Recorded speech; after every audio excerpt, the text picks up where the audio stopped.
Iran ने दुश्मन के हमले से रोकने का ही दावा नहीं किया, बल्कि जवाबी कार्रवाई भी की, जोरदार पलटवार किया। खाड़ी देशों में मौजूद अमेरिका के सैन्य अड्डों पर एयर स्ट्राइक फिर कर दी उसने। कई एयरबेसों को निशाना बनाने का दावा किया। आत्मघाती ड्रोन की बौछार कर दी, मिसाइलों की बौछार कर दी। अमेरिका और ईरान के बीच हुए इस भयंकर टकराव से पूरे पश्चिम एशिया में फिर दहशत मच गई। वहां रहने वाले लोगों को फिर डर सताने लग गया कि कहीं दोबारा युद्ध न छिड़ जाए, कहीं फिर से पश्चिम एशिया के देश जंग की आग में जलने को मजबूर ना हो जाएं।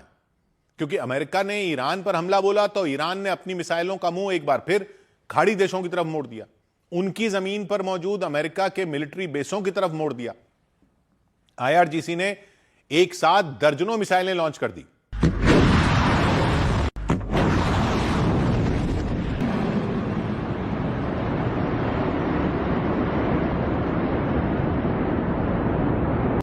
ईरान से दागी गई मिसाइलें और ड्रोन उसके पड़ोसी इराक के आसमान में भी नजर आई। हालांकि उनका टारगेट इराक नहीं था, अमेरिका के सहयोगी ईरान के निशाने पर रहे। उसने बहरीन पर हमला बोला, कुवैत पर हमला बोला, इजराइल के पड़ोसी जॉर्डन पर हमला बोला। तीनों देशों में अमेरिका के एयरबेस हैं और ईरान ने उन्हें ही दहलाने का दावा किया। ईरान ने धमकी भी दी कि अगर अमेरिका ने दोबारा उसकी धरती की तरफ आंख उठाई, हमले किए, तो इस बार पहले से भी ज्यादा तगड़ा प्रहार किया जाएगा। अमेरिका के हमलों से भड़का हुआ ईरान, उसने खाड़ी देशों को भी धमकी दे डाली कि अगर जंग में अमेरिका का साथ दिया तो ठीक नहीं होगा, भारी कीमत चुकानी पड़ेगी। और इस सब के बीच ईरान ने इस बात से साफ इनकार कर दिया कि उसकी सेना ने अमेरिका के अपाचे हेलीकॉप्टर को निशाना बनाया, जबकि अमेरिका आरोप लगा रहा है कि आईआरजीसी के सैनिकों ने ही उस पर हमला किया था। तब हमला किया था जब वो स्ट्रेट ऑफ हॉर्मूज की निगरानी कर रहा था, वहां ईरान के जहाजों पर नजर रख रहा था। हॉर्मूज गलियारे पर युद्ध के शुरुआती दिनों से ही ईरान की सेना ने कब्जा किया हुआ है। उसके ठीक सामने अमेरिका ने नागेबंदी लगा रखी है। उसकी नेवी 24 घंटे वहां पहरा दे रही है और बीते कुछ हफ्तों में वहां दोनों के बीच टकराव भी हो चुका है, लेकिन बाद में लड़ाई शांत हो गई थी। लेकिन इस अपाचे हेलीकॉप्टर के क्रैश होने के बाद तो हालात बेकाबू होते दिख रहे हैं। युद्ध विराम के करीब 2 महीने बाद एक बार फिर अमेरिका और ईरान आमने सामने आ गए। दोनों ने एक दूसरे पर भयंकर अटैक किए।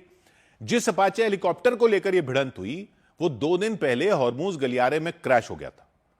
अमेरिका के अखबार द वॉल स्ट्रीट जर्नल की रिपोर्ट है कि हेलीकॉप्टर के गिरने से पहले ही उसके दोनों पायलट कूद गए थे, वो समंदर के पानी में गिर गए थे। ईरान की सेना वहां से थोड़ी ही दूरी पर थी, खतरा सिर पर था, इसलिए दोनों पायलट शांति से पानी में पड़े रहे करीब 2 घंटे तक। हालांकि बाद में अमेरिकी सेना ने अनोखे तरीके से उनकी जान बचाई। एक ड्रोन बोट भेजी, यानी ऐसी बोट जिसे दूर से ही कंट्रोल किया जा रहा था, उस पर कोई मौजूद नहीं था, कोई चलाने वाला नहीं था, इसलिए drone boat, remote control boat. उसी ड्रोन बोट ने दोनों पायलटों की जान बचाई और दुश्मन के इलाके से निकालकर उन्हें सुरक्षित जगह पर पहुंचा दिया। तो यह रिपोर्ट कह रही है पहले अमेरिका को लगा कि उसके अपाचे हेलीकॉप्टर में कोई गड़बड़ी आ गई थी, इसलिए क्रैश हो गया। बाद में जांच हुई तो अमेरिका को ईरान पर शक हुआ कि उसने हमला किया। अमेरिकी लड़ाकू हेलीकॉप्टर अपाचे को हवा में उड़ता किला भी कहा जाता है, क्योंकि इसकी गिनती दुनिया के सबसे मजबूत और सबसे खतरनाक हेलीकॉप्टरों में होती है। इसमें लगी गन 1 मिनट में 600 से भी ज्यादा गोलियां दाग सकती है। मिसाइल हमले भी करता है। ये भारी भरकम टैंक, बख्तरबंद गाड़ियों को भी पलक झपकते ही राख कर सकता है। फाइटर एयरक्राफ्ट हेलीकॉप्टर है, अटैक हेलीकॉप्टर। हालांकि ईरान ने साफ कह दिया कि अमेरिका का जो हेलीकॉप्टर क्रैश हुआ उससे उसका कोई लेना देना नहीं है।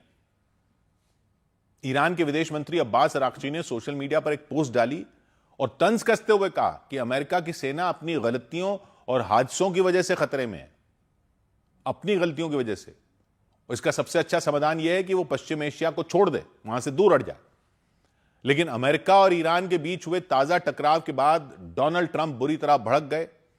उन्होंने संकेत दिए कि अमेरिका ईरान के खिलाफ फिर जंग छेड़ सकता है।